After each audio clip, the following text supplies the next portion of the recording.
is Join the Dots, the podcast about the impacts of everyday choices for our health, wallets, and planet. Welcome to our new series, Demystifying Expertise. While making our regular podcast, we are connecting with experts in many fields, some familiar, some less so. In this series, we'll learn about what they do and how they see the world.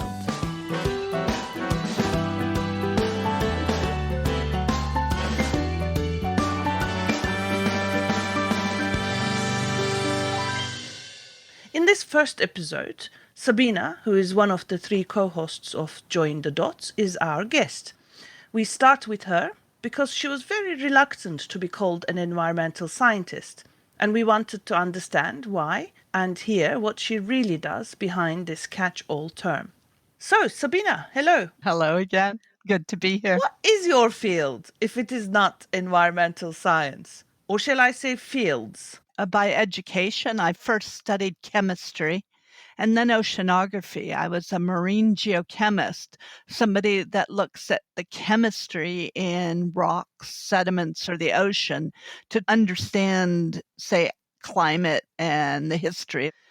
But now I'm not sure what I am. I'm an environmental scientist, but really I work on cross-disciplinary science and engineering to help address how our actions and choices affect human health and the environment. So often I'm a science broker or a science translator because I help my clients and my collaborators link what we measure as scientists to what we can achieve as a society. In a way, I'm everything and nothing. That's a good place to be. So why did you choose marine chemistry and how did you find yourself in this mix of topics that you work with? Well, for much of my childhood, I was going to be a poet and philosopher, and that was my rebelling against a family of engineers and my love of language. But when I was young, I think third grade, I had a teacher who taught us about environmental issues. I mean, this is the early 70s, so she was ahead of her time. We had a newsletter, and I wrote articles about DDT and pelicans and about glass on beaches. And we had a paper drive where we gave people seeds when they donated recyclables. This was long before these things were fashionable. In fact, our group won a President's Environmental Award. Which president was that? Richard Nixon, Ooh. who, to be fair, started the US EPA, had signed my environmental award. So, on my environmental CV, it starts in about 1970. So then there was this show on TV about some women, I think they were called the Sea Maids, who lived for a time in an underwater lab. I can't even remember who they were or what it was, but this really excited me. And I wanted to do something to protect the ocean. There was always sort of an intended path towards marine and environmental science. It wasn't a direct path, but I got there. Because you lived by the sea as well, right? Well, it was a bike ride from the sea. We could follow a river trail to the beach. So I did grow up playing in tide pools on the beach, and we would cycle in the summer. It was about 16 miles, which seemed an enormous distance to us at the time. Oh, it's very idyllic. So how did you get to where you are now, where you work across topics, or is marine still the focus of your current advisory work? Well, most people, as they move through their careers, what you get your PhD or your degree in is really just a license to think. So, many of us evolve. So I did my PhD in rather pure oceanography. Even when I applied to my grad school, which was Scripps Institution of Oceanography, I was told not to mention that I wanted to go off and do environmental work because applied work then, differently than now, was considered beneath them. They did fundamental science. As a postdoc, I actually cold called local labs and ended up connecting with a U.S. Navy Marine Environmental Lab that wasn't far away. and got a postdoctoral fellowship to work there. After 6 months, they hired me as a full-time scientist. And there I worked on both carrying out research and advising and representing the government on marine environmental issues for about a decade. Then we moved to the UK and I started doing independent consulting. Although this is an island, the ocean feels much further away. And I started diversifying and learning more landscape and freshwater issues, following a thread of sediment as the particles under the ocean or in rivers and ponds as the vector for contaminants and as a pathway for connecting the land and the water. So is sediment the soil that gets carried off with water into the sea? There are countless definitions of sediments, and I've actually sat in workshops where I spent half a day defining our terms. The difference between soil and sediment is that sediments are under or transported by water. Now, soil scientists argue that soil evolves naturally in situ, in place, as you get rock and minerals to sort of develop into soil, while sediment is transported and deposited. But really, it's a pathway of communication between what we do on land and what happens in water, because often contaminants and nutrients and pathogens connect to particles and they move through the system. So it can cause problems of contamination. It's also essential habitat for systems. Sand, for example, is essential for some organisms. Mud in wetlands is essential for a lot of different organisms.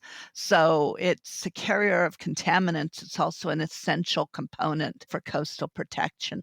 Well, I was going to ask you next what keeps you in this field of work, but I could see you're beaming when you're talking about the sediment. So sediment must be a reason why you're staying in this field.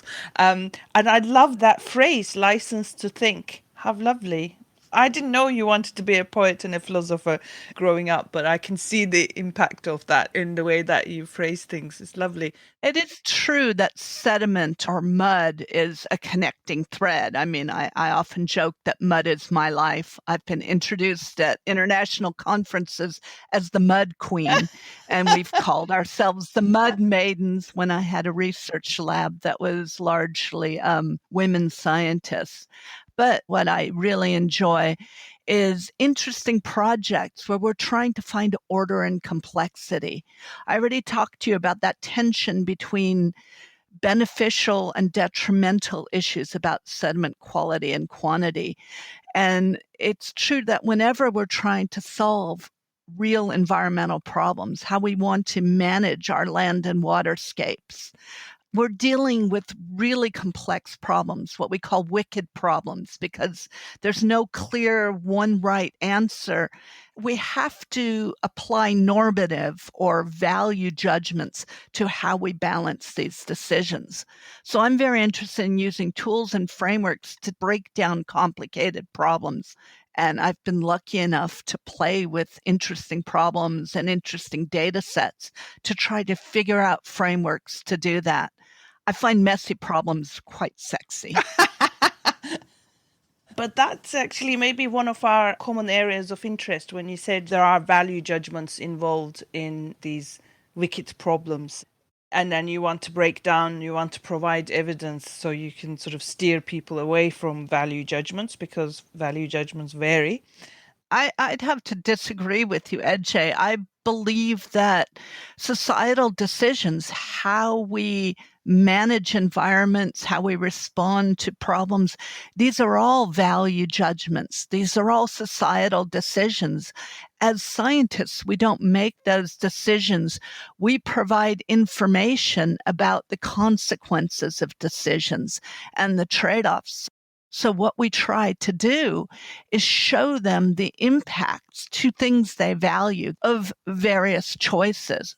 So we support science-informed decision-making. Where we can help, I think, is making that systematic and transparent. whether we vote or whether we have representatives that make those decisions, value decisions need to be made. Yes, I think you're right. Thank you for disagreeing with me, because it clarified what I wanted to say. You're welcome. The analysis that any expert does doesn't replace the value judgment, but makes it more transparent. So if you don't make the analysis, you don't know what value judgments are going into making that decision, and you most often don't know their implications. So our work is have a systematic look at the decisions and judgments involved, and make them transparent and measurable and show the trade-offs. Yes, it's very interesting actually, because anyone listening to you from my field of economics, if they listen to just that excerpt, they would think you're an economist. Isn't that great? But yeah, you use different tools to try and meet the same objective. Oh my God, that's a revelation for me. Well, I think people that are doing fundamental science in a specific field might see it differently. A lot of what I do is try to figure out how we translate these things. Yeah. I don't tend to monetize. I don't tend to do economic analysis, although sometimes I hand off to economists. But we do spend a lot of time, usually when we're starting a project, helping people understand what decision it is they're trying to make and what drives that decision, whether it's regulations or whether it's societal expectations, and then advising about the implications of using various scientific tools in the context of that. So again, it's translation. You translate to more economic things. I translate to more technical, but there are different steps along that chain. Okay, actually, I was going to ask you, what is the biggest challenge you face in your work? Well, for me, one of the biggest challenges has been, especially in environmental work, accepting that this is a slow process. When I was young scientist, I used to deliver data by the kilogram and wonder why it didn't make any difference to the final decision, which really led me to the path of trying to understand how we translate and make science relevant. But I didn't figure that my science made a difference until a stranger was lecturing me about my own work. New approaches take time to diffuse into people's thinking. So patience is the greatest challenge. Patience and urgency, because things become more urgent, but we're talking about changing the way we manage our world right now, and baby steps. Yes, urgency, but baby steps. We need giant babies that take giant steps, right? Absolutely. Yeah. Patience. So what is one thing that works well for you that you think will also work for others, especially in the context of making choices and understanding their implications?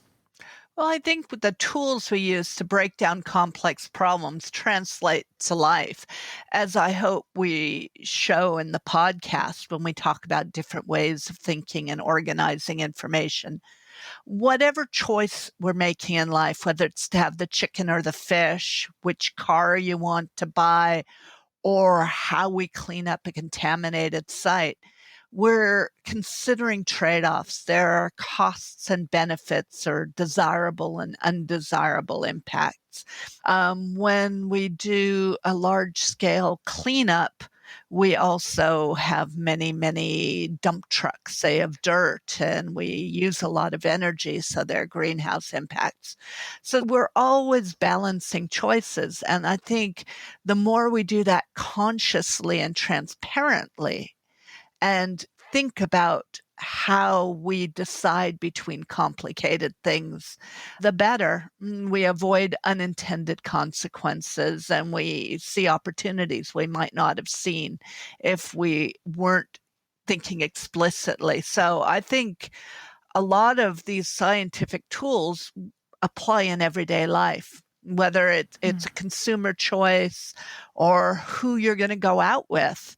Hearing you talk about the trucks, I remembered I didn't actually ask you what you do on a day-to-day for a project. Can you give us some examples of the kind of projects that you work on? Oh gosh, I mean, they can be quite diverse. A project I've worked on in recent years started with a contaminated site in downtown Portland, Oregon, where the sediment at the bottom in a river in a historically industrial area was very contaminated. And there are different ways you can manage that. You can either remove hundreds of thousands of truckloads of sediment and put it in a landfill. You can use different technologies to clean it up. You can try to contain some of the sediment so that contaminants can't get to fish and the public. And usually we look at a mixture of those. Other times I look at if you're dredging or removing sediments from a waterway, say to build a harbor or keep a river navigable. If that's clean, traditionally that's been dumped in the ocean or used as a resource. But if it's contaminated, you can't do that. You need to contain it or clean it up. Deciding whether something is contaminated is a complicated issue where we use a range of chemical, biological, and policy tools. And I've done a lot of work advising the trade-offs and choices in those sort of regulatory frameworks. I worked in Venice Lagoon where they wanted to use slightly contaminated sediment for habitat restoration. So I built frameworks to look at the results of a lot of ecological research to help frame the question, what are the trade-offs inherent in that? So there are a lot of choices to cleaning a contaminated area, and sometimes you're trying to find the sort of best of a bad bunch. That's the phrase. So we shouldn't pollute in the first place. Well, exactly. I mean, remediation, which is what we call the cleanup of contaminated sites, isn't really a sustainable process. It uses energy, it moves things around, it releases contaminants, it results in trucks and noise and pollution. But once Pandora is out of the box, once we've polluted sites, we look at solutions that try to find the maximum risk reduction with the minimum undesirable impact. Other projects we've looked at are how you manage, say, agriculture and landscapes to minimize soil loss to rivers. Okay, so my final question for you, Sabine, is since you are involved in this podcast, why? Well, it was really an accident. I wasn't seeking to do such a thing. I mean, in my position as a senior editor on a journal, they encourage us to do podcasts, and I told them I was too old for such a thing. But it was a happy accident. I've been lucky to have publicly funded scholarships and fellowships throughout my education. I was a civil servant for a decade. So I believe the public owns part of my brain, and I want to give back in any way I can, hopefully giving them a return on the investment. I love that public owns part of your brain. I'm so glad you think that way. It's a pleasure talking to you, Sabine. Good talking to you. Thanks for listening. And thanks to the rest of the team, Tara Uyghur on podcast production and Neil McEwen on sound and music. If you enjoyed this, look out for our upcoming episodes and all other info on our website jointhedotspodcast.com.